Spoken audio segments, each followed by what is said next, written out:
Azərbaycanın 44 günlük vətən müharibəsi nəticəsində qazandığı tarixi zəfər regionda təkcə yeni geosiyasi reallıqlar yaratmayıb, həm də misilsiz quruculuq erasına keçiddə mühüm rol oynayıb. İşğaldan azad edilmiş ərazilərdə həyata keçirilən geniş miqyaslı bərpa işləri öz miqyasına və tempinə görə müasir dünya tarixinə Azərbaycan modeli kimi daxil olmaqdadır. Bu nəhəng prosesin ana xəttini müasir, dayanıqlı və rəqəmsal texnologiyalara əsaslanan şəhərsalma konsepsiyaları təşkil edir. 30 illik İşğal dövründə yerlə ehsan edilmiş şəhər və kəndlərimiz indi sıfırdan inşa edilərək dünyanın ən müasir urbanizasiya standartlarının tətbiq edildiyi tikinti meydançasına çevrilib. İşğaldan azad edilmiş ərazilərdə tətbiq olunan bu innovativ şəhərsalma modelləri ölkəmizin qlobal urbanistika sahəsindəki nüfuzunu artıraraq Bakının 2026-cı ildə keçiriləcək 13-cü Dünya Şəhərsalma Forumuna ev sahibliyi etməsinə zəmin yaradıb.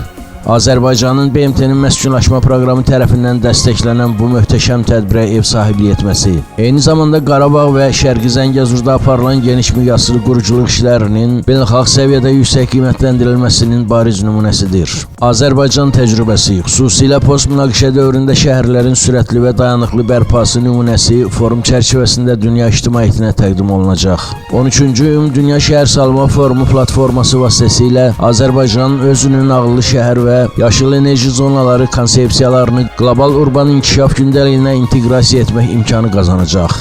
Qarabağ və Şərqi Zəngəzurda quruculuq işlərinin geniş vüsət almasının əsas səbəblərindən biri hələ ötən əsrin 1990-cı illərindən başlayan işğal və talan nəticəsində şəhərlərimizin tamamilə xarabalığa çevrilməsi, bütün infrastrukturun məhv edilməsidir. Bu vəziyyət Azərbaycan qarşısında dünyada bənzəri az olan bir çağırış qoydu. Şəhərləri bərpa etmək deyil, onları məhz sıfırdan qurmaq.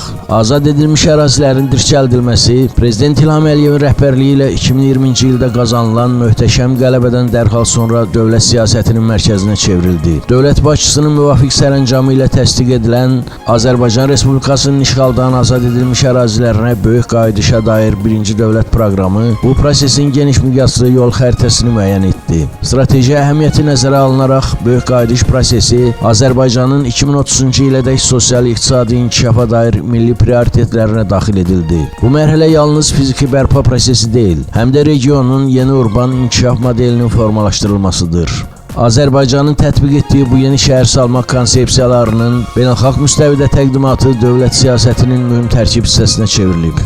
Son illərdə Ağdam, Zəngilan və Xankəndidə keçirilən Azərbaycan Milli Şəhərsalma Forumları Qarabağın təkcə bərpa meydanı deyil, həm də qlobal urban inkişaf mərkəzinə çevrildiyini sübut etdi. Artıq hər yaşayış məntəqəsində ağıllı şəhər konsepsiyası tətbiq edilir. Bunun ilk nümunəsi Zəngilanın Ağalı kəndidir. Fərdi yaşayış evləri, yüksək sürətli internet, günəş panelləri və digər texnoloji həllər Ağalını regionun ən müasir yaşayış məntəqələrindən birinə çevirib. Bu müasir yanaşma digər qəsəbə və kəndlərin inkişafında da fundamental əsas götürülür.